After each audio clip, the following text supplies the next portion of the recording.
Hello guys, I hope आप सभी अच्छे होंगे। तो आज हम करने वाले हैं BSOG 173 ब्लॉक 2 की यूनिट 10। तो आइए शुरू करते हैं। Capitalism, socialism and mixed economy. तो इंट्रोडक्शन में कुछ नहीं है, तो हम उसे स्किप करते हैं और आ जाते हैं नेक्स्ट पॉइंट पे, that is the nature and meaning of social development. तो क्योंकि डेवलपमेंट हमें पता है वो एक ब्रॉड कंसेप्ट है, हमने हर चैप्टर में पढ़ा है, बट ये इंटर रिलेट करती है सोशल चेंज से, मतलब कहीं ना कहीं थोड़ा बहुत रिलेटेड है। ठीक है, भले ही ये थोड़ा बहुत चेंज भी है, लाइक हम टोटली नहीं बोल सकते बट आप पार्ट बोल सकते हैं। ठीक है, तो क्योंकि हमें पता है चेंज एक वैल्यू न्यूट्रल कॉन्सेप्ट होता है, मतलब चेंज मतलब वो न्यूट्रल होगा कि एक बार अगर ये है तो एकदम से चेंज हो गया, 50 से 100 रुपये कमा रहे तो एकदम से चेंज हो गया, राइट। तो वो न्यूट्रल कंसेप्ट है।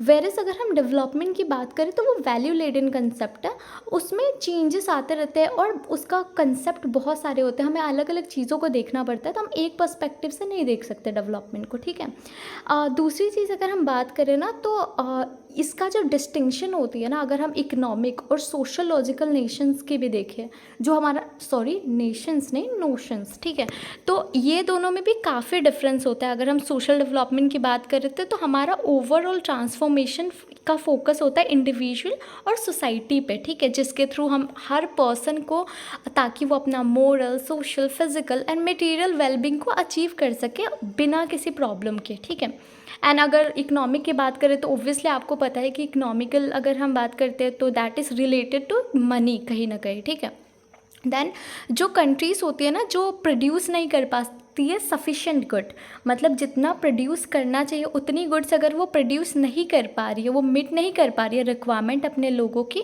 तो उसे बोला जाता है अंडर डेवलपमेंट। ठीक है, लेकिन जो कंट्री ज़रूरत से ज़्यादा प्रोड्यूस कर रही है, मतलब जिनका जितना उनको रिक्वायरमेंट है अगर उससे ज़्यादा वो प्रोड्यूस कर रही है, तो उसे ओवर डेवलप्ड कहते हैं। वेल, ओवर डेवलप्ड टर्म बहुत कम यूज़ होता है, बट फिर भी उसे ओवर डेवलप्ड कहते हैं अगर हम कैपेसिटी से ज़्यादा करते हैं तो। अब आते हैं नेक्स्ट पॉइंट पे, that is the prevailing notions of social development. तो जो सबसे पहला नोशन है that is the 3 world of development. हाँ, द 3 वर्ल्ड्स ऑफ डेवलपमेंट। तो जो पहला वर्ल्ड है उसमें आता है नॉर्थ अमेरिका, वेस्टर्न और साउदर्न यूरोप की हम बात करते हैं। ठीक है, ये सारे कंट्रीज़ फर्स्ट वर्ल्ड के अंदर में आते हैं, जो कि कैपिटलिस्ट मॉडल को फॉलो करती है। ठीक है, अब इसके अंदर में आप ये बोल सकते हो ना कि जैसे इंडस्ट्रियलाइजेशन होंगी, अर्बनाइजेशन, ये सारी चीज़ें वहाँ पे ज़्यादा होती है। ठीक है, वेल अगर हम सेकेंड वर्ल्ड की बात करें तो उसमें आ जाएगा हमारा सोवियत यूनियन, जो कि रशिया के नाम से अभी जाना जाता है, और ईस्ट यूरोपियन ग्रुप जैसे पोलैंड, ईस्ट जर्मनी, हंगरी, ये सारे कंट्रीज़। ठीक है, जो कि फॉलो करती है हमारे सोशलिस्ट मॉडल को, जो सोसाइटी को सबसे ज़्यादा इंपॉर्टेंस देती है, गवर्नमेंट बेस्ट होती है। ठीक है, सबसे ज़्यादा। और अगर हम थर्ड वर्ल्ड की बात करें तो वो होती है थोड़ी सी लेस डेवलप्ड कंट्रीज़ और जो भी डेवलपिंग सोसाइटी है, जैसे Asian countries, African countries, Latin America, ये सारी चीज़ें। ठीक है, लेकिन मेजॉरिटी जो होती है ना, मतलब जो मेजॉरिटी जो थर्ड वर्ल्ड में होती है उनको इस तरीके से देखा जाता है कि उनका जो पर कैपिटा इनकम है वो कम है, उनका इलिटरेसी बहुत ज़्यादा, मतलब लोग ज़्यादा पढ़े लिखे नहीं है, रेट बहुत ज़्यादा है, इन्फेंट मोर्टलिटी बहुत ज़्यादा है, लोग बहुत ज़्यादा मरते हैं, लाइक जो बच्चे जन्म होते हैं उसी टाइम पे। तो ये सारी चीज़ें, और सबसे ज़्यादा ये माना जाता है कि ये एक एग्रीकल्चर बेस्ड इकनॉमीज है। ठीक है, उसके बाद हम आते हैं, सबसे पहले हम कैपिटलिस्ट मॉडल को समझते हैं डिटेल्स में। तो सबसे पहला कि कैपिटलिस्ट मॉडल में ये होता है ना कि हम ना प्राइवेट ऑनरशिप को, जो भी प्राइवेट ऑनरशिप ऑफ प्रोडक्शन या फिर वो प्रॉपर्टी होती है, उससे बहुत वैल्यू देते हैं इसमें। दूसरी, हमारी इकोनॉमिक एक्टिविटी जो होती है वो प्राइवेट एंटरप्राइजेस में ज़्यादा प्रमोट होती है। ठीक है, मतलब प्राइवेट एंटरप्राइजेस ज़्यादा होती है। तीसरी, हमारा जो मतलब minimum possible stage regulation, okay, जो स्टेट का रेगुलेशन होता है ना, मैंने यहाँ पे स्टेज लिख दिया है, I am sorry for that. ठीक है, बट ये स्टेट रेगुलेशन होगा। तो यही है कि जो स्टेट का इन्वॉल्वमेंट होता है ना वो बहुत ही कम होना चाहिए, ये माना जाता है कैपिटलिस्ट में। ठीक है, तो इसको ओवरऑल एक फ्री इकनॉमी माना जाता है, जिसमें कंपटीशन होती है बहुत ज़्यादा और प्राइवेट कंपनीज या इंडिविजुअल्स ही रूल करते हैं इसको। ठीक है, अब आते हैं सोशलिस्ट मॉडल पे। तो socialist model normally state ownership को प्रोमोट करती है सबसे ज़्यादा, ये मानते हैं कि जो भी पब्लिक एंटरप्राइजेस होती है वो पूरे स्टेट रेगुलेशन के अंदर में आने चाहिए, जो भी सारी चीज़ें वो स्टेट ओन्ड होनी चाहिए।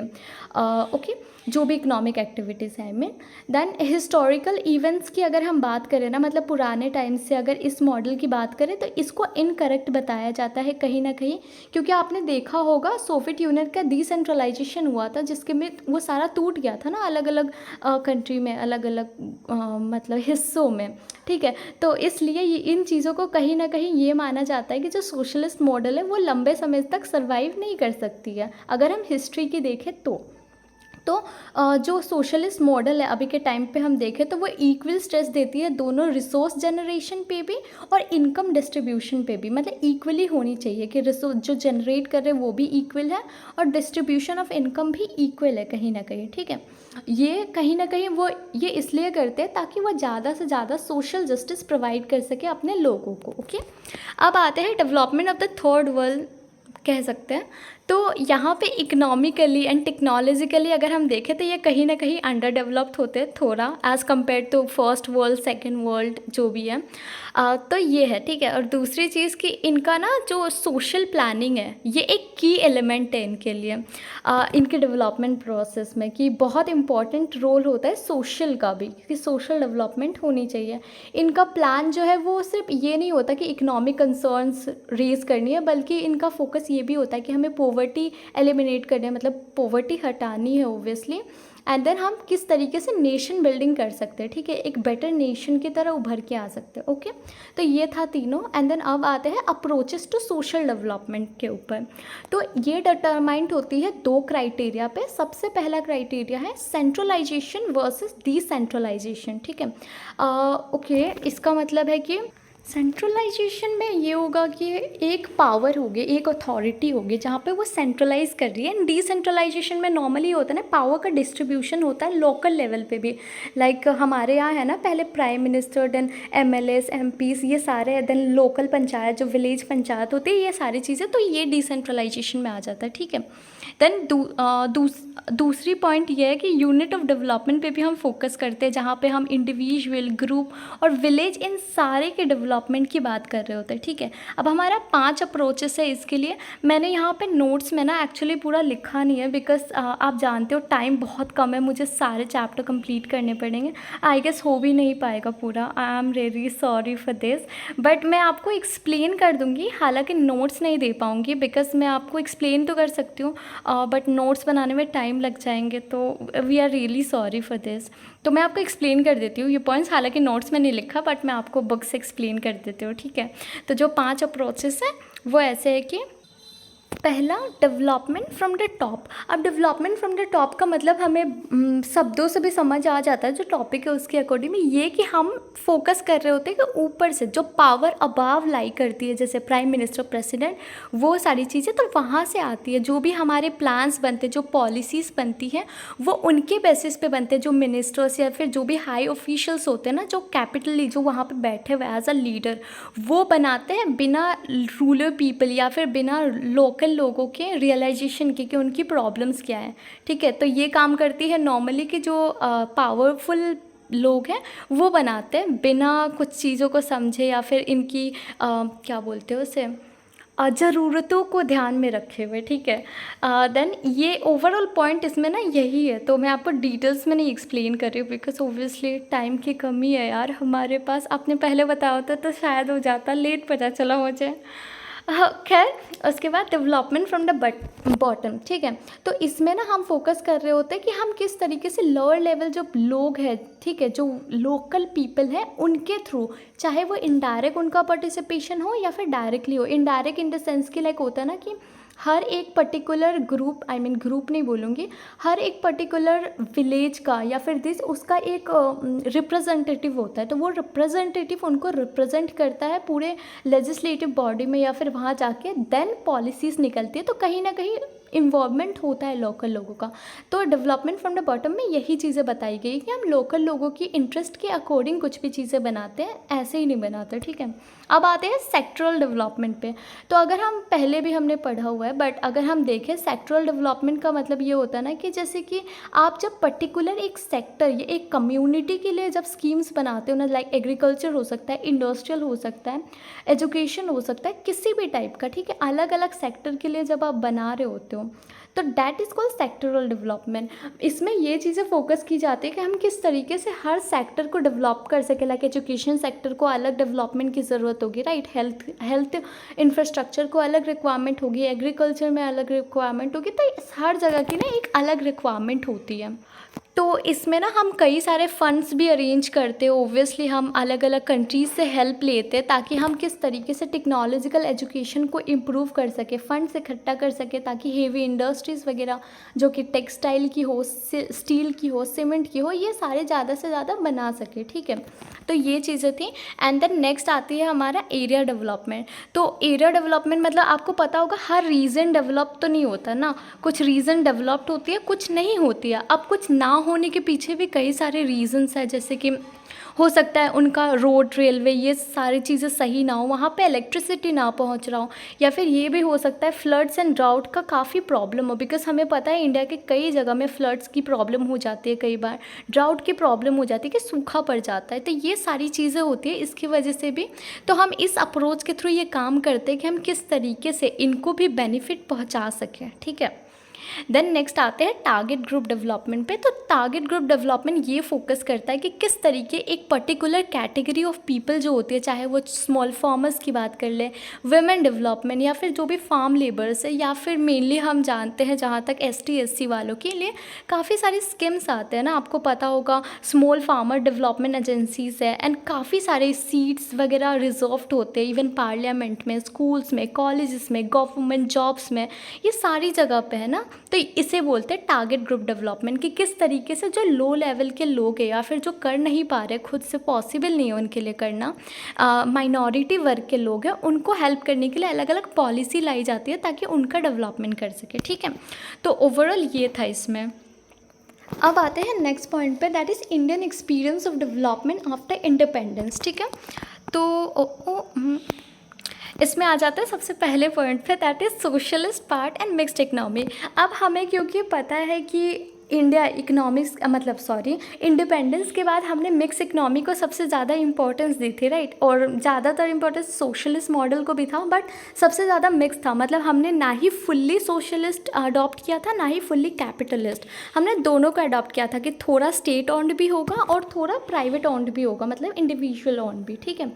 तो इसमें अगर हम देखें ना, तो जैसे कि हम बहुत सारे एंटरप्रेन्योर्स भी देखते हैं, इवन स्टेट ओन्ड में भी अगर हम देखें तो बहुत सारी हेवी इंडस्ट्रीज़ बन चुकी है। इवन अगर हम बैंक को देखें तो वो भी नेशनलाइज, एंड देन स्टेट का जो कंट्रोल होता है वो रेलवे के ऊपर, हमारी पोस्टल डिपार्टमेंट, ये सारी चीज़ों के भी होता है। तो ये एक एग्जांपल हो सकता है सोशलिस्ट पार्ट का। और अगर दूसरी तरफ हम बात करें तो बहुत सारी ऐसी इंडस्ट्रीज है जिसमें प्राइवेट एंटरप्रेन्योर्स है, चाहे वो छोटे हो या लार्ज लेवल पे हो। कई सारे इंडस्ट्रीज है, टेक्सटाइल के भी, सीमेंट के भी, दोनों प्राइवेट और स्टेट एंटरप्राइजेस है, एक नहीं है इसमें, और दोनों को अलाउड होता है ऑपरेट करने का। और कई बार स्टेट ना इंटरफेयर करती है इवन प्राइवेट इंस्टीट्यूशंस में भी।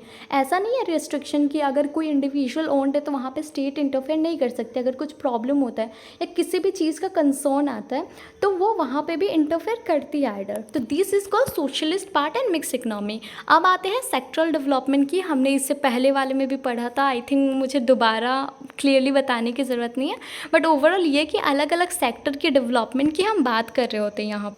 बट ऊपर बता देती हूँ ये कि जैसे कि जो मेजर सेक्टर लाइक इंडस्ट्रियल और एग्रीकल्चर सेक्टर की अगर हम बात करें तो एग्रीकल्चर सेक्टर में ना थोड़ी कम डेवलपमेंट आई है। हालांकि हमने भले ही बहुत सारी पॉलिसीज एंड प्लान्स लाए बट काफ़ी कम हुई है, लाइक आप बोल सकते हो, लेकिन फिर भी कई सारी चीज़ें जो चेंज हुई है, लाइक एबोलिशन ऑफ लैंडलॉर्डिज्म, जो जमींदारी सिस्टम थी वो एबोलिश हुई है। ऑल्सो जो हमारी लैंड होल्डिंग थी उसमें लिमिटेशन आ गई ना कि एक पर्सन इतना ही लैंड होल्ड कर सकते हैं, इससे ज़्यादा नहीं। तो ये सारी चीज़ें भी हैं, ठीक है।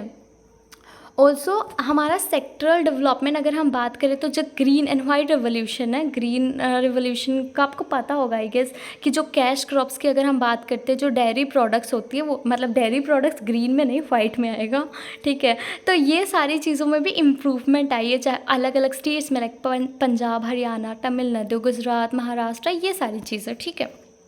इवन जो हमारे फार्म इनपुट्स होते हैं जैसे मशीन्स, फर्टिलाइज़र, इंसेक्टिसाइड्स, पेस्टिसाइड्स, ये सारी चीज़ों में भी अब बढ़ोतरी हुई है, ठीक है। ये सारी चीज़ें, हाँ मतलब कह सकते हैं बढ़ोतरी हुई है। तो ये ओवरऑल था हमारा, ताकि हम कैसे डेवलप कर सकें अलग अलग सेक्टर को। अगर हम थर्ड की बात करें तो community development and cooperative movement. अब इसमें ये बताया गया है ना कि ये स्कीम इसलिए, जो कम्युनिटी डेवलपमेंट स्कीम है वो इसलिए लाया गया था, मतलब 1952 में लाया गया था, ताकि हम ओवरऑल डेवलपमेंट ऑफ विलेजेस पे फोकस कर सकें कि गांव का जो हिस्सा है, जो विलेजेस एरिया है, उसको कैसे डेवलप कर सकें। फिर चाहे उनको एजुकेट करके हो, एनकरेज करके, या फिर उनको ज़्यादा से ज़्यादा पॉसिबिलिटीज़ ला के कि वो किस तरीके से अपने एफर्ट और रिसोर्सेस लगा के अपने लिए बेटर कर सकते हैं कुछ ना कुछ। बहुत सारे प्रोग्राम भी आए और ये सक्सेसफुल भी रहे काफ़ी हद तक, ठीक है। बहुत सारे लोगों की पार्टिसिपेशन भी हुई, लेकिन इसका ड्रॉबैक ये है कि ना गांव के लोगों का जब पार्टिसिपेशन बहुत हाई लेवल पे होने लग गया ना, तो मैनेजमेंट फीका पड़ गई। हमें एक चीज़ पता होगा कि हमारे कोर्ट में भी इतने केसेस पेंडिंग इसलिए है बिकॉज जल्दी काम का प्रोसेस हमारा बहुत स्लो है और लोग बहुत कम है, राइट, मतलब कोर्ट्स बहुत कम है, इसलिए लोकल्स को हाई कोर्ट तक ही चले जाना पड़ता है कई बार। तो दैट इज़ द पॉइंट। वही एग्जांपल यहाँ पे भी है कि वहाँ पे भी यही प्रॉब्लम आ गई। तब जाके पंचायत राज सिस्टम को लाया गया इन 3 टायर सिस्टम को, जैसे जिसमें विलेज पंचायत होता है विलेज लेवल पे, पंचायत समिति होता है ब्लॉक लेवल पे, और जिला परिषद होता है डिस्ट्रिक्ट लेवल पे, ताकि अलग अलग लेवल पे लोग काम कर सके और बेहतर कर सके, अच्छी एफिशिएंसी से कर सके, ताकि लोगों को फ़ायदा पहुँचे, ठीक है। तो ओवरऑल ये था इसमें। अब आते हैं टारगेट ग्रुप प्लानिंग पे। तो ओवरऑल इसमें भी वही चीज़ थी कि हम किस तरीके से रूरल डेवलपमेंट पे फोकस कर सकते हैं। एक टारगेट ग्रुप जो होता है, जो हमारी माइनॉरिटीज़ होती हैं, उनके लिए बेहतर कैसे कर सकते हैं, चाहे स्मॉल फार्मर्स की बात हो रही हो, जो गरीब लोग हो, जो ST SC वाले हो, जो विमेंस हो। ओब्वियसली विमेंस को अभी भी ऐसे ही माना जाता है, जिनके लिए स्कीम्स लाए, बिकॉज ज़रूरी भी है, कई सारी प्रॉब्लम्स फेस होती है यार। तो ये सारी चीज़ें हैं इसके अंदर में, ठीक है। मैं डिटेल्स में नहीं जा रही हूँ, आई होप आप अंडरस्टैंड करोगे इस प्रॉब्लम को। तो इसके साथ हम इस चैप्टर को ख़त्म करते हैं। आपको नोट्स आपको हमारे टेलीग्राम चैनल पे मिल जाएगा। कोई भी डाउट है आप कमेंट सेक्शन में पूछ सकते हो। तब तक के लिए बाय, थैंक यू।